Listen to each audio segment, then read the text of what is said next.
Hey guys, welcome back to the channel, Alternate Worlds here, and today we get part 2 for what if Emiya Shirou was Issekai'd into Danmachi. All thanks go to the amazing author Rayish for making this incredible story. A link and story title will be in the description below. Make sure to like and subscribe. With all that being said, let's begin.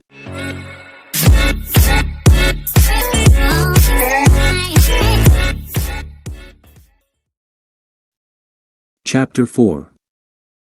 The sun was rising in the eastern sky as the caravan of Orko traveled toward the small town of Gusnansel for a stopover and rest. The journey, which was usually undertaken during the morning, had been forced to continue overnight due to the monster attack. Although such attacks were rare, a second wave was often more powerful than the first. So, even if they managed to repel the initial, kobold, attack, there was no guarantee that they would remain safe in the same spot. The worst-case scenario was that the kobolds would return with a larger, stronger group. Gruduk, gruduk, gruduk. The drivers whipped their horses to move faster. The Orko caravan rushed toward its destination, which was now in sight. Most of the passengers were still on edge after the attack. Some were wounded and receiving treatment. The tense atmosphere was thick with silence, reflecting the passengers' collective anxiety. But in the last cart of the caravan, a loud female voice broke the silence. "What? You're going to enroll in Silverleaf Academy?" Saria, the elf, exclaimed. The conversation between Shirou and Saria, which had started awkwardly, gradually became more comfortable. Saria had loosened up, showing her face more openly than before. Her blonde hair now flowed freely over her shoulders, and her pointed ears were clearly visible, distinguishing her as an elf. Her green eyes widened in surprise as she looked at Shirou. After introductions, their conversation had shifted to discussing their respective travel plans. Saria intended to study magic in Altina, a city of magic where expert mages gathered. Altina reminded Shirou of the Clock Tower, in London, the headquarters of the Magi. When Shirou mentioned his plan to enroll in Silverleaf Academy, Saria strongly objected. "Why would you want to study there? That academy only teaches philosophy and military science. Are you planning to become a philosopher? Or a military commander? It would be a waste of your magical talent," she said in a lecturing tone. Silverleaf Academy, located in the capital of the Kingdom of Rayish, focused on teaching philosophy and military science. This was heavily influenced by Ares, the founder of the kingdom. Shirou wasn't particularly interested in studying either of these subjects. "Actually, I got a suggestion to apply to that academy," Shirou remembered Arthur San's face as he spoke. Silverleaf Academy is said to be offering scholarships. Shirou felt guilty about letting Arthur San down. The man had saved him, nursed him back to health when he was unconscious, and supported his decision to go to school. "You'd be better off coming with me to Altina. They'll appreciate your magical talent there." "I've never seen magic like yours before," Saria said, piquing Shirou's curiosity. "What do you mean? What kind of magic are you used to seeing?" Shirou asked. Saria pointed to herself with her right hand. "We, elves, are born with the natural ability to perform magic. The kind of magic I'm familiar with is the kind that elves perform." Then, Saria squinted her eyes and looked at Shirou suspiciously. "But I've never heard of a human who could do magic without a god's blessing. Have you ever joined a familia, Shirou-san?" Hearing that, Shirou could only give a wry smile. "No, I've never met a god." "Then how are you able to perform magic, Shirou-san?" Saria asked, her voice filled with wonder. Shirou hesitated for a moment, considering whether to keep the existence of magecraft a secret. In this world, magic seemed to be commonplace, but the magecraft he practiced was different and could attract unwanted attention. Taking the easier route, Shirou answered, "It seems I have a natural affinity for it, just like you, elves." He spoke a partial truth. Shirou had been born with a magical potential, embedded in his soul as magic circuits. But the magic he practiced was different from what Saria had in mind. With an expression of awe, Saria said, "Wow, the world is indeed vast. I never imagined I'd meet a human who could summon swords like you, Shirou-san." Shirou smiled. "It seems you really love magic, Saria-san. What motivated you to leave your hometown to study it?" Saria leaned back against her seat, smiling as she recalled her past. "When I was a child, I saw the 9 Hells magic performed by Reverio Joe's Alf when she returned to the forest of Alf." 9 Hells? Is she a legendary mage in this world, like Merlin and Solomon in mine? Shirou wondered. "You don't know. She's the strongest mage in Ororio, the city of adventurers. Even though you're from the Far East, you should have heard of her," Saria said, shaking her head.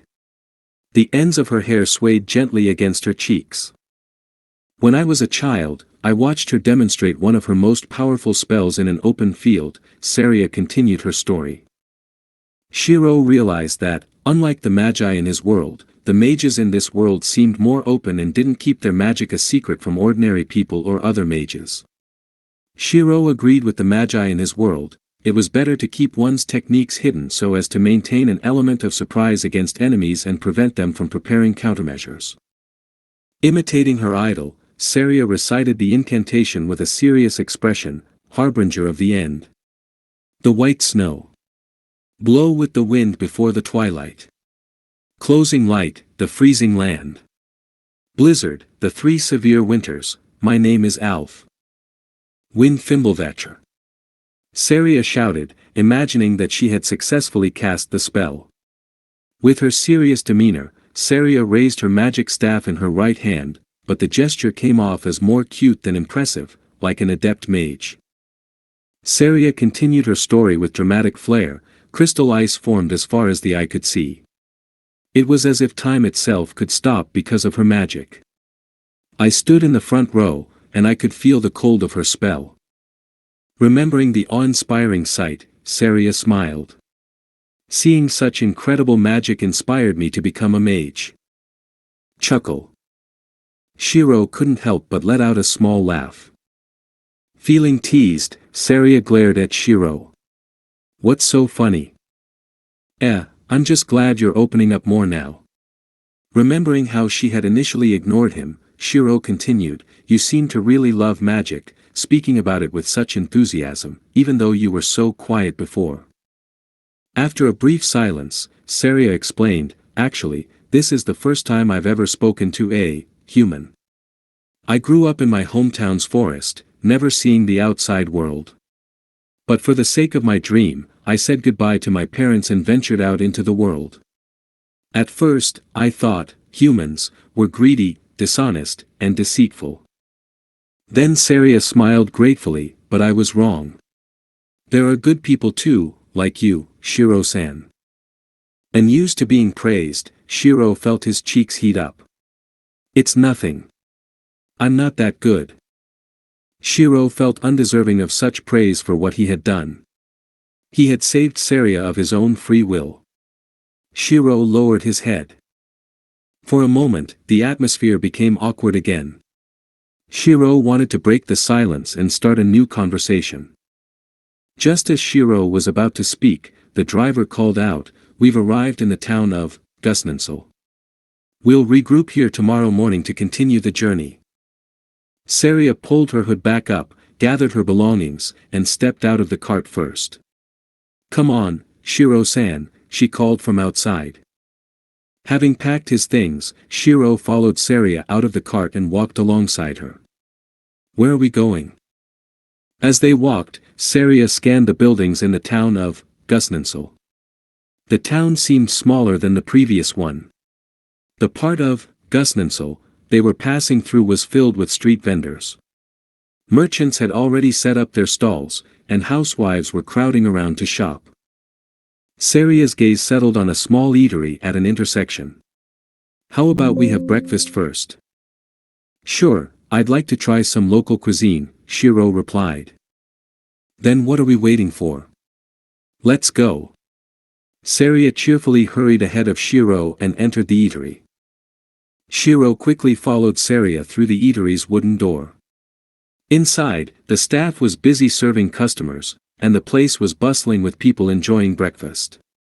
Most of the tables were already occupied, but Saria had managed to grab a small table in the back corner.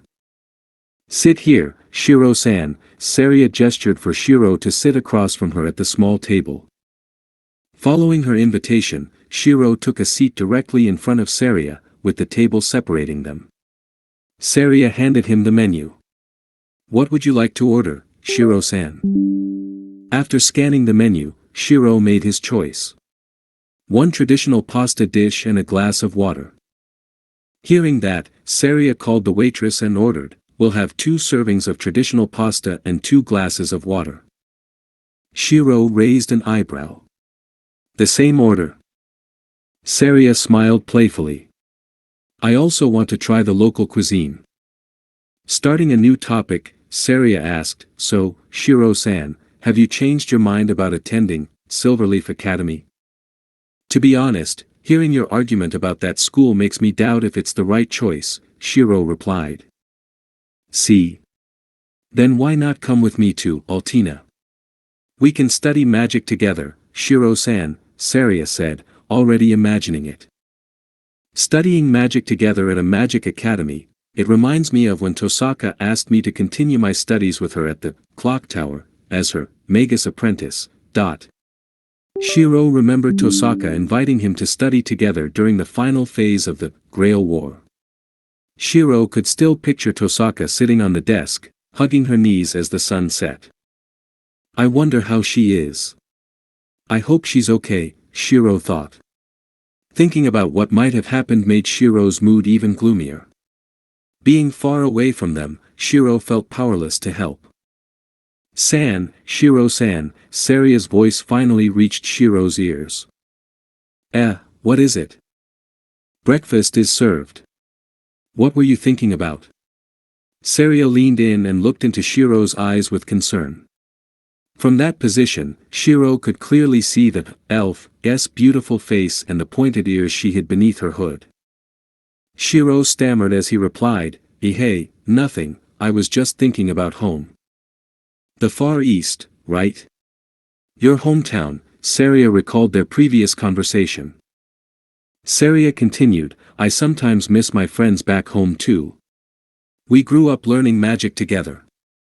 But now I've decided on my goal, left them all behind, and I won't regret the path I've chosen. Saria declared, clenching her left hand. No regrets. Shirou could only smile bitterly. Saria's words resonated with what was in Shirou's heart. Even though he was separated from Rin and Saber, Shirou Emiya should have no regrets and should keep fighting. That's why, Shiro-san, Saria wagged her finger, before you continue your journey, you need to be sure of your goal. You've come a long way from home, don't waste it by enrolling in the wrong school. Saria was still trying to persuade him. Alright, I'll consider it, Shirou said, still uncertain about his choice. Don't take too long. If you're set on enrolling at Silverleaf Academy, you'll continue the journey with the Orko caravan, Saria explained.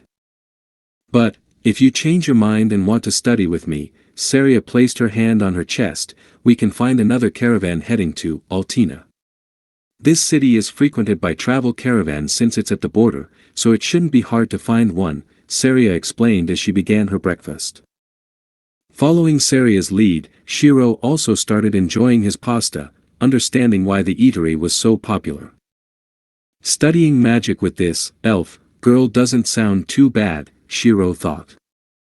Perhaps Altina wasn't as bad as the clock tower, which ignored morality. The mages in this world were very different from magus. With this in mind, Shirou leaned more towards going with Saria to Altina, rather than fulfilling Arthur Sand's hopes of him taking a scholarship at Silverleaf Academy. After breakfast, Saria paid for both meals. When they left the eatery, Shirou protested and tried to repay the money she had spent. As they walked, Saria replied, "At least let me repay your kindness, Shirou-san. I saved you because I wanted to, you don't need to feel indebted, Saria-san," Shirou insisted. Taking advantage of the situation, Saria countered, "Then I treated you because I wanted to, there's no need for you to repay me, Shirou-san." Shirou was left speechless, unable to respond. Shirou and Saria walked along a path by the side of the road. Horse-drawn carriages passed by in the middle of the street, and some were waiting for passengers on the roadside. The stone-based buildings with European medieval designs gave a classic impression to Shirou. Beside him, even with her hood on, Saria's bright mood was palpable. "Fufufu, Shirou-san, you should get used to accepting other people's kindness," Saria chuckled behind her hood. Unintentionally, Saria's words struck a chord in Shirou's heart. Shirou felt like the kindness of others was wasted on him. Feeling uncomfortable, Shirou changed the subject. "Saria-san, where are we going next?" Saria stopped walking and placed her finger under her chin. Actually, I still want to explore the city. But it would be best if we booked a room at an inn first. We wouldn't want to be left without a room to sleep in tonight." "Then let's find an inn," Shirou began scanning the buildings around them. The pair of friends, from different races, began searching for a suitable inn. They started looking in the area around the eatery where they had eaten. That area was on the outskirts of the city and was filled with street vendors. Finding no inns there, Shirou and Saria continued searching towards the city center. As they moved towards the city center, the main street became increasingly crowded with horse-drawn carriages. On the sidewalk, Shirou walked on Saria's right side, right next to the main street. On the left side were luxurious buildings with spacious courtyards surrounded by high fences.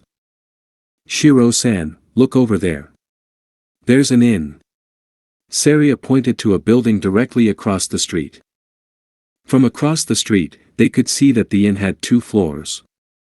The walls were painted dark blue with black patterns. In front of the inn stood a sign that read, "Treishain," with stylish, colorful writing. After observing the inn's building, Shirou said, "Let's check it out, it might be suitable." The two of them looked both ways, checking for any approaching horse-drawn carriages. Just as they were ready to cross, they heard a young man's voice calling from behind, "Excuse me, sir, may I speak with you for a moment?" Shirou turned around. "Yes, what is it?" Saria, who was standing beside Shirou, lowered her head to hide her face. "Allow me to introduce myself, my name is Tyler Henry." The brown-haired young man extended his right hand. He was dressed in a white shirt layered with a black coat, giving him a formal appearance. "Shirou Emiya," Shirou shook the young man's hand. There was something familiar about him. After the handshake, Tyler said, "First of all, I want to thank you for saving me and the passengers of the Orko caravan." The young man bowed his head in gratitude. "Glad I could help," Shirou smiled. He was relieved that the monster attack hadn't resulted in any casualties. That was also thanks to Tyler-san's timely announcement. If he had been late, the passengers would have been overwhelmed by the kobolds. "That's why, as the city secretary of Gusnansel, I'd like to invite you to visit the town hall." Tyler gestured towards the building right next to them. "After hearing about your actions, the mayor of Gusnansel also wishes to meet you." It turned out that the luxurious building beside the road was the town hall. Shirou was quite impressed with the building's architecture. The building was supported by grand marble pillars standing proudly in front. It was adorned with beautiful carvings of rose flowers and vines. The front yard stretched wide, with neatly trimmed grass. Shirou glanced at Saria, concerned about her identity as an elf. His eyes seemed to say, "What do you think, Saria-san?" Saria tugged on Shirou's arm and whispered in his ear, "I'll wait for you at the inn across the street, and I'll book a room for you too. Be on your best behavior in front of the mayor, okay?" Saria smiled teasingly at Shirou. "Thank you, Saria-san," Shirou responded with a gentle smile. Saria waved her hand, which Shirou returned. Then she crossed the street and entered the inn. Shirou's eyes followed Saria's movements until she went inside. Actually, you could have brought your girlfriend along to the meeting, Emiya-san. Tyler broke the silence. Hearing the word girlfriend, Shirou felt a bit embarrassed. No, she's just a friend. Besides, she's not interested in attending the meeting. Noticing Shirou's embarrassed expression, Tyler smiled. Oh, my apologies for assuming, Emiya-san. But you two make a lovely pair. A young man and woman traveling together in the same carriage, having breakfast together, exploring the city, and searching for an inn, with one booking a room for the other, it did seem like something a couple would do. Thinking about it that way, it does sound like we're a couple, Shirou realized. He didn't want that to cause misunderstandings and make Saria uncomfortable. Even so, he was Saria's only traveling companion. Tyler continued his words and then walked on. All right, Emiya-san, let me escort you into the city hall. Shirou obediently followed Tyler through the city hall gate. Only fate knew that his meeting with the mayor of Gusnansel would open a third path for Shirou Emiya. Chapter 5. For a government building, the town hall of Gusnansel was quite luxurious. The walls were painted a light cream color, and precious metal ornaments decorated the walls. Each employee at the town hall worked quietly at their counters. After passing the reception desk, Shirou followed Gusnansel's city secretary, Tyler Henry, toward the mayor's office. After you, Emiya-san, Tyler gestured for Shirou to enter first. Politely, Shirou stepped into the room. Excuse me. Tyler followed behind, closing the door to the office. Inside, a middle-aged man sat behind a desk in the center of the office. When he saw guests entering his room, he stood to greet them. His rather large body was covered by his official uniform. You must be Emiya Shirou, right? Tyler has told me about you. The man smiled as he extended his hand. While shaking his hand, the man continued, let me introduce myself. My name is Arvin Henry, the mayor of this town. Please, have a seat. Shirou sat on a small sofa on the right side of the room, while the mayor sat directly across from him. They were separated by a black glass table.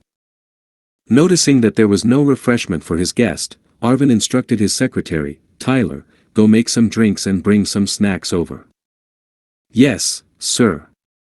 Tyler obediently left to carry out his superior's orders. Shirou noticed that both men had the same last name. Arvin-san also had, almost bald, brown hair and a thin mustache, the same color as the secretary's. Shirou had never been invited by a regional leader before. However, this didn't compare to his adoptive grandfather, who was the leader of the Yakuza in his area, or even the former king of Britain, Arturia Pendragon. Calmly, Shirou began the conversation. Sorry, may I ask why you wanted to meet with me? Raising an eyebrow, the mayor replied, straight to the point, huh? That's fine, I don't dislike that quality. Placing both hands on the table in a dramatic fashion, the mayor continued, okay, we'd like to hire your services. My services? What kind of services? While stroking his mustache, the mayor answered, don't be so modest. I know you're not an ordinary person. Tyler has told me how you summoned a sword with your magic. Hearing his magic mentioned, Shirou straightened his back, starting to feel tense. With magic like that, it's clear you've been blessed by a god. And hearing how you skillfully used that sword to fight monsters, I wonder, are you a former adventurer on a journey? Arvin asked, presenting his analysis. Shirou knew his magic was unusual, but there were still many things he didn't know, such as what the mayor meant by adventurer. Taking the safe route, Shirou changed the subject. My background isn't important. I'd like to know what you mean by hiring my services. How mysterious, the mayor replied mockingly. Shirou narrowed his eyes, unimpressed with Arvin's lack of seriousness.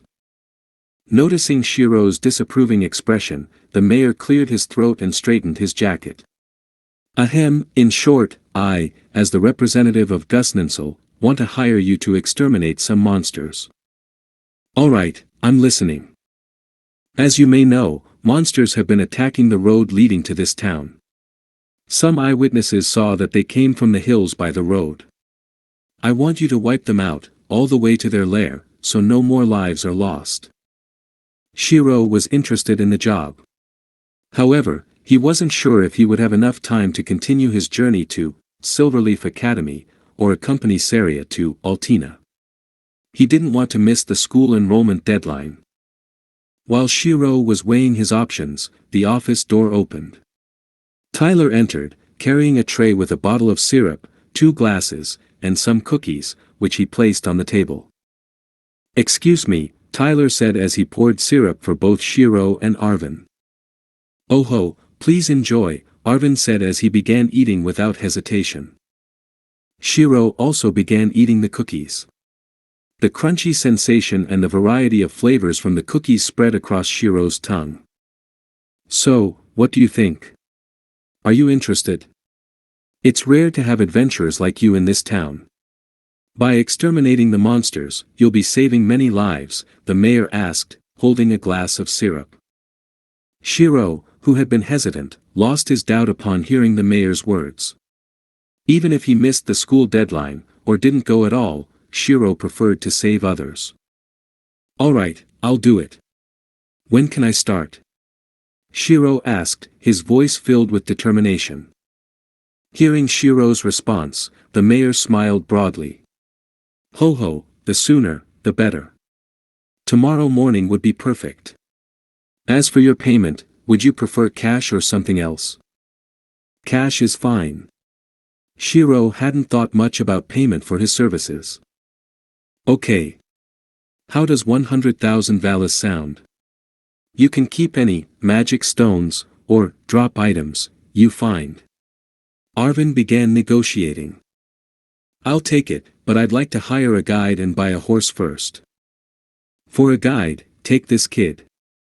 Arvin pointed to Tyler, who was standing beside the sofa. As for the horse, you can find one in town. Would you be willing to join us, Tyler-san?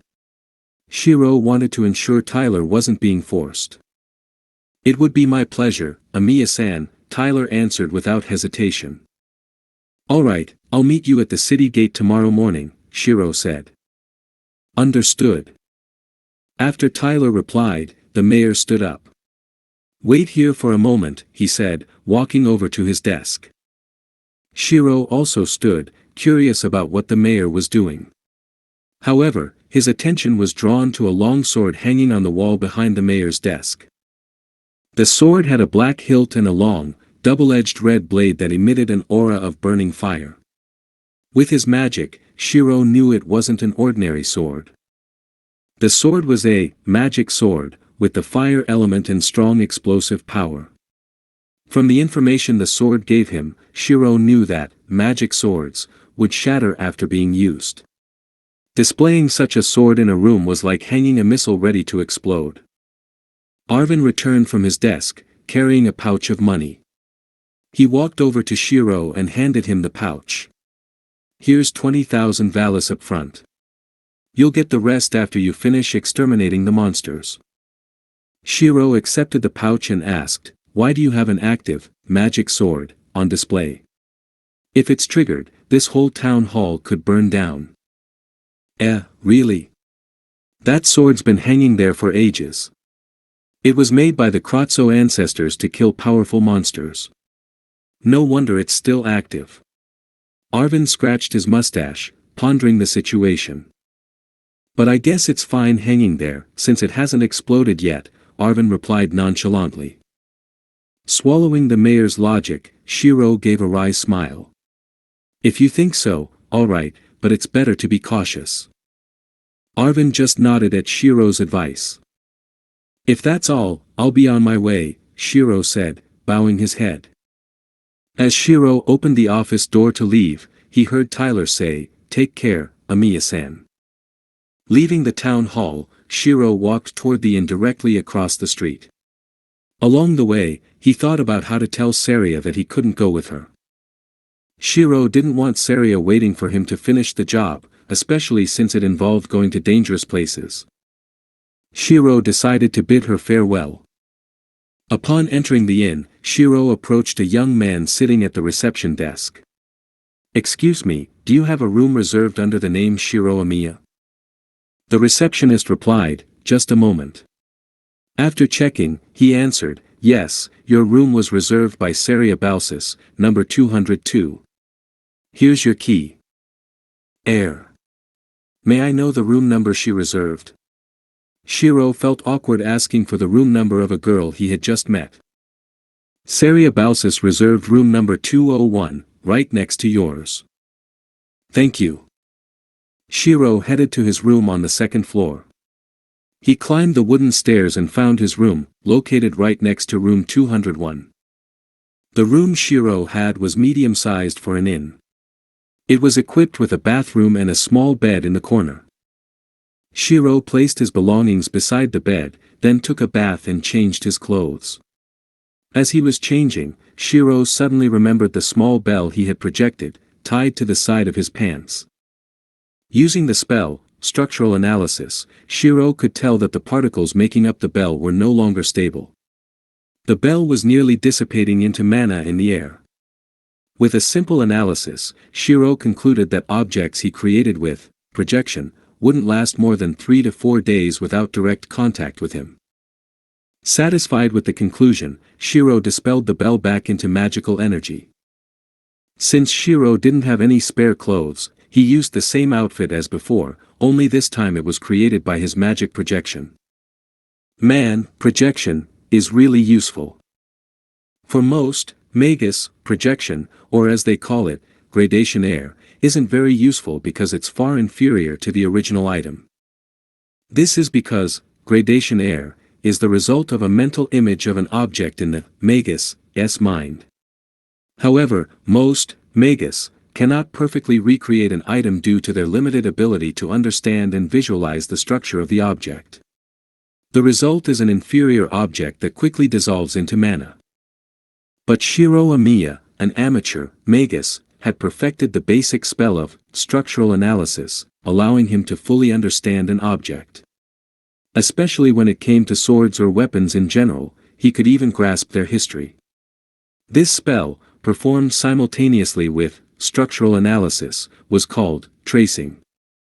With perfect understanding, Shirou was able to upgrade gradation air to projection, which allowed him to project an object with high accuracy. As long as Shirou understood the object, he could replicate it. Even legendary crystallizations of someone's essence, known as noble phantasms, could be easily faked by him. No wonder they call me Faker, Shirou thought, recalling the ironic nickname that perfectly described him. After changing clothes, Shirou left his room and knocked on the door of room 201. Knock, knock. "Saria, are you in there?" No answer. "Saria," he called out a little louder. "Maybe she's asleep." Not wanting to disturb her, Shirou decided to look for lunch and buy a horse for tomorrow's journey. For lunch, Shirou ate at the same inn where he had breakfast. However, finding a horse proved to be more difficult. At first, he searched the central market. After several rounds, Shirou couldn't find any horses. The only live animals he found were livestock like chickens, ducks, goats, and so on. After asking one of the livestock sellers, Shirou received a suggestion to go directly to a stable and the location of one of them. The stable was far on the right side of the city. From the market, Shirou had to take a detour. He arrived there in the late afternoon, as the evening sun shone in the distance. Choosing a horse was not as hard as finding the stable. Shirou petted each horse available for sale. There was a reason behind this. Shirou was using structural analysis on each horse he touched. Unlike swords, armor, or other inanimate objects that Shirou could analyze with a glance, living beings had a natural, magic resistance in their bodies. This resistance made it difficult for Shirou to use his magic on the horses. To reduce the resistance, Shirou needed to physically touch the living creature he was targeting. Trace on. Strong leg muscles. A powerful heart. Long-lasting stamina. Hard hooves. No defects. Shirou made his choice. A stallion with a sleek black mane and coat was led out of the stable by Shirou. He projected a saddle, reins, and bridle onto the black horse. All of the riding equipment came from one of the rider-class servants, making it easier for Shirou to tame the horse for riding. After a few test rides, Shirou decided that the black stallion was his choice. He reserved the horse for pickup the next day. After paying a 2,000 valis down payment out of the total 5,000 valis, Shirou returned to the inn. Shirou arrived back at the inn late at night. The stable he visited was quite a distance away, requiring a long detour to get back to the inn. To rest his body before tomorrow's expedition, Shirou went straight to his room and lay down to sleep. In that half-conscious state where one is between being awake and asleep, Shirou reconsidered his decision. I'm sure this is the right choice, but I also don't want to disappoint Saria or Arthur-san, who saved me. Saria, who was happy to have found a travel companion, would be disappointed to hear that he would part ways with her after such a short time. Shirou hardened his resolve. Arthur-san, who believed that Shirou would continue his education, would one day discover that the young man he saved didn't meet his expectations. Shirou closed his eyes and gritted his teeth. To save one person means not saving another. Shirou recalled the words of his adoptive father. Even if it meant disappointing others, Shirou believed that by wiping out the monster lair, he would save many lives. He regulated his breathing, forcing himself to calm down. After a while, all of his worries began to fade, and the dream world started to take him away. That night, Shirou dreamed of a young man who dreamed of becoming a hero.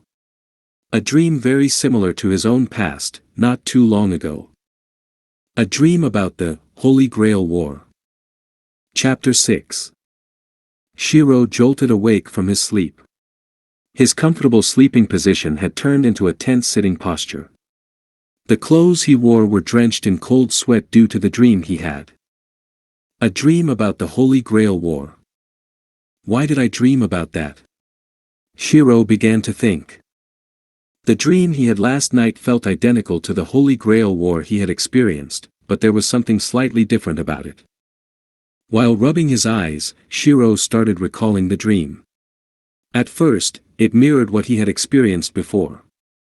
He saw the battle between Archer and Lancer in the schoolyard. Lancer noticed him and immediately rushed to silence the witness. His chest was pierced by Lancer's spear, Gibalg. Rin healed him with a red jewel infused with prana, using the jewel's healing magic to repair his chest and heart that had been stabbed. Then, in the dream, just like before, he was attacked by Lancer once again at his home. Cornered by Lancer's attacks, Shirou accidentally summoned Saber in his home's storage room.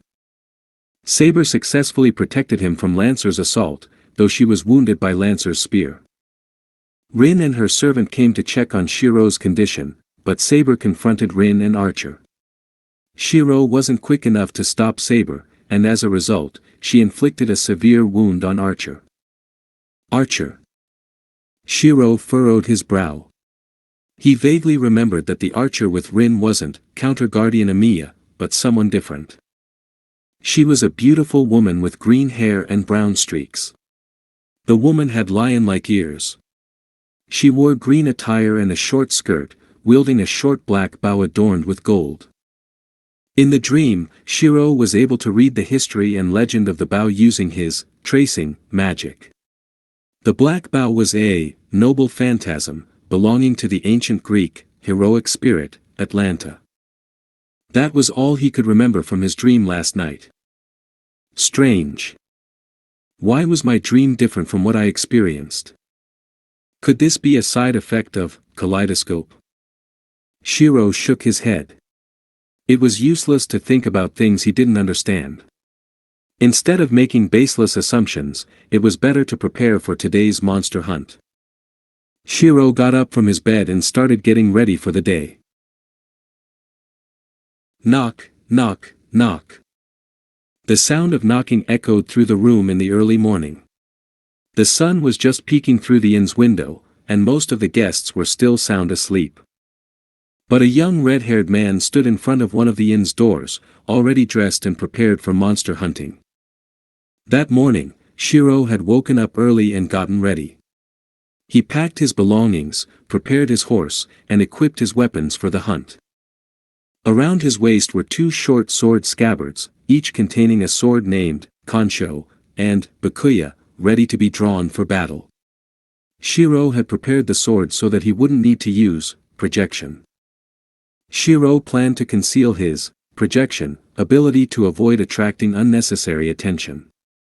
The magecraft he practiced was not the same as the magic in this world, and he didn't want to cause trouble or draw the attention of gods. Shirou shuddered at the thought of what might happen if he attracted the attention of bored gods. Misfortune befalls those who attract the attention of immortals. Ancient Greek heroes had experienced firsthand the dire consequences of the gods' attention. Like Medea, who was forced to fall in love with Jason by Aphrodite, and that love drove her to kill her own brother. Or Arachne, a woman whose weaving skills surpassed those of the gods. Her talent provoked Athena, the goddess of wisdom, war, and crafts, to curse her into becoming a spider. From these stories, Shirou was convinced that hiding his true abilities was the right choice. Knock, knock, knock. Once again, Shirou knocked on the door. Creak. The wooden door slowly opened. A blonde girl with messy hair peeked out from behind the door. What is it so early in the morning? The girl rubbed her eyes. Her blurry vision tried to make out who was standing in front of her door. Shirou-san. Oh, hey, good morning, Saria-san. Shirou greeted Saria, who seemed surprised that he had come to her room so early. Wait a minute, Shirou-san. Saria quickly shut the door to her room. I just wanted to talk for a sec. Shirou's words were cut off by the sound of the door closing. Hold on. It seemed Shirou would have to wait a little longer before going off to hunt kobolds. Hurry, hurry, hurry. Saria rushed to tidy herself up. How could I show my messy side in front of someone else? Especially to the hero who saved me. An elf should always appear elegant and dignified, not disheveled like this. Saria scolded herself as she took off her nightwear. She changed into a simple white shirt and long black pants. She didn't have many changes of clothes with her. After all, she had left home without permission, or, more accurately, run away from home. Saria was an elf from the forest of Alf. But she wasn't just any elf. The Balsis family was one of the most respected noble families in the forest of Alf. Her family was also part of the lineage of high elves, known for their strong magical potential. Saria had even mastered magic without receiving blessings from the gods at a relatively young age. She had received magical education in her hometown and showed great promise with elf magic. However, that magic paled in comparison to the god-blessed magic wielded by her idol, Reverial Jozalf. Following in her idol's footsteps, Saria fled her home to go to the city of mages, Altina. Her parents would never have given her permission, so after mastering all the magic she had learned, Saria ran away without telling them. She left without thinking, without a plan, and without proper preparation. Saria traveled with minimal supplies, hitching rides with caravans and wagons heading toward Altina. On her journey, she encountered all kinds of people, from various races. For the first time in her life, she saw other races besides elves, dwarves, hobbits, beast humans, and humans. However, most of the humans she met were bothersome, constantly harassing her or trying to extort her. Perhaps it was because she was an elf girl traveling alone. That's why she always hid her face, or rather, her elf ears, in public. But not all humans were the same. One human had saved her from a horde of kobolds. He didn't even ask for anything in return. It reminded her of the main character in the hero stories she had read as a child. The red-haired human named Emiya Shirou, with his strong back and gentle smile, asked, "Are you all right?" Saria smiled faintly, remembering that event, which hadn't happened long ago. She felt safe with him. She no longer felt uncomfortable showing her pointed elf ears around him. All her secrets would be safe with him alone. In front of the mirror, Saria slowly brushed her messy blonde hair. Even if I can reveal my secrets to him, I can't show him my disheveled side. After finishing brushing her shoulder-length hair, Saria put on some perfume she had brought from home, something she almost never used. PSSST, PSSST, PSSST. Yash. Saria clenched her right hand into a fist, then opened the door to her room. "Please come in, Shirou-san." "Excuse me, sorry for disturbing you," Shirou said quietly as he closed the door. The room was a simple-in room. There wasn't much furniture. A pair of windows were on the wall, and there was a single bed in the corner. In the center of the room were two small chairs facing each other. Saria sat in one of the chairs, placing her hands on her lap and tilting her head with a sweet smile toward Shirou. The morning sunlight shining through the window made the girl's smile even more radiant. Gulp. Shirou swallowed nervously. It was the first time he had clearly seen Saria's face without her hood. Her blonde hair fell softly over her shoulders. Her blue eyes smiled along with her lips. Her pointed elf ears made her look even more charming. Even in simple clothes, her pose and behavior exuded elegance. If Saria had gone to school with Shirou back in high school, she would have surely been the idol of Hamurahara Academy. Of course, Shirou would have only admired her from afar, never having the chance to get close to someone like her, similar to his situation with Tosaka. But who would have thought I'd end up dating Tosaka, even if it was only for a short while? Shirou shook his head. There was no use in comparing Saria to Tosaka. He had to keep looking forward and not get stuck in the past. Not that he was moving on from one girlfriend to another. Even if Saria might be more beautiful than Tosaka, Shirou had no intention of dating her. He took a deep breath to calm his nerves, then pulled out the chair and sat down. Saria seemed to be observing Shirou's outfit and the two swords sheathed at his waist. Curiously, she asked in a teasing tone, "So, what brings you here so early in the morning to visit a girl's room, Shirou-san?" I just wanted to tell you, Saria-san, about my decision on where I'm going." Shirou looked into Saria's eyes, feeling a bit embarrassed. Her blue eyes widened. "So, what's your decision, Shirou-san? Are you going to Altina?" Guilt pierced Shirou's heart. With difficulty, he replied, "I'm sorry, Saria-san. I might not be able to accompany you to Altina." Disappointment was evident on Saria's face. Frowning, she asked again, "So, you're going to the academy in the capital, then?" Shirou shook his head. "It doesn't seem like it. Actually, I'm taking a job to exterminate kobolds, offered by the mayor of the town, and it looks like I won't have time to take the entrance exam." Saria nodded. So that's why you're all geared up now. So, if not the academy or Altina, what's your plan, Shirou-san?" Shirou leaned back and closed his eyes. "I guess I'll just keep doing this, hunting monsters that are threatening people." Pt.2, you came all the way from the Far East, only to end up becoming a monster hunter. Shirou fell silent, knowing he hadn't met either Arthur-san's or Saria's expectations. Unexpectedly, Saria reached out with both hands and clasped Shirou's right hand. "But I think it suits you." Saria gave a soft smile, and from her expression, it was clear she had come to terms with letting Shirou go. "Go, hunt, and embark on your adventures, my hero. Someday, you'll carve your name in the labyrinth city of Ororio."